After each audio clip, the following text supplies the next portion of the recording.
So this is another circuit we have. Over here is the V that is unknown. We need to find that V. We have a 5 ohm resistor, a 10 ohm resistor, a 5 and 5 ohm resistor, and the current flowing over through this resistor is 1 amps.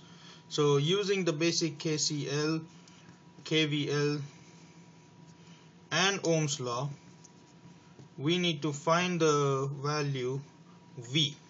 So how do we do that actually? So over here is the circuit.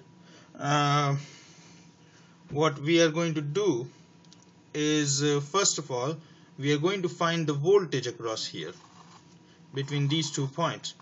Let's name that voltage VA. So by Ohm's law, VA will be equal to RA times IA, which is equal to 5 times 1, which is the 5 ohms, and the 1 ampere, which is equal to 5 volts. But if we actually notice, and if we actually use KVL around this loop, we will find that parallel resistors have the same voltage. So the voltage across here will also be VA. And since this is parallel to this, the voltage across this will also be VA.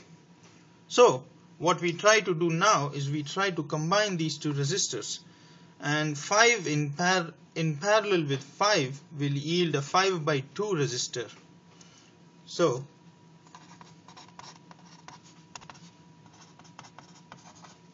and this 5 by 2 ohm resistor in parallel with the 10 ohm resistor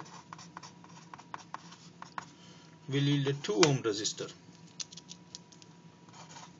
So our circuit now simplifies and looks like this.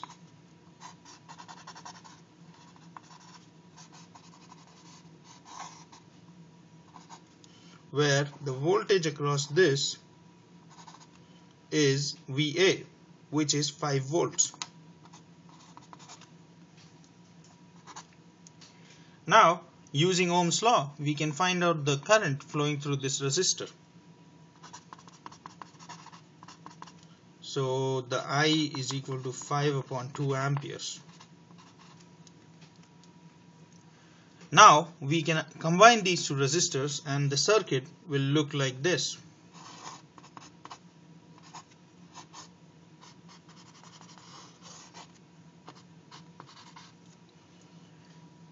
And the current flowing through these two is 5 by 2 amperes. We again use Ohm's law and we write V is equal to 7 times 5 by 2, which is 35 by 2 volts. The noticing factor in this is when the resistors are connected in parallel, or rather when any electrical component other than a voltage supply is connected in parallel, they have the same voltage across them. And any electrical component other than a current supply, a capacitor or an inductor, if connected in series, will have the same current flowing through them.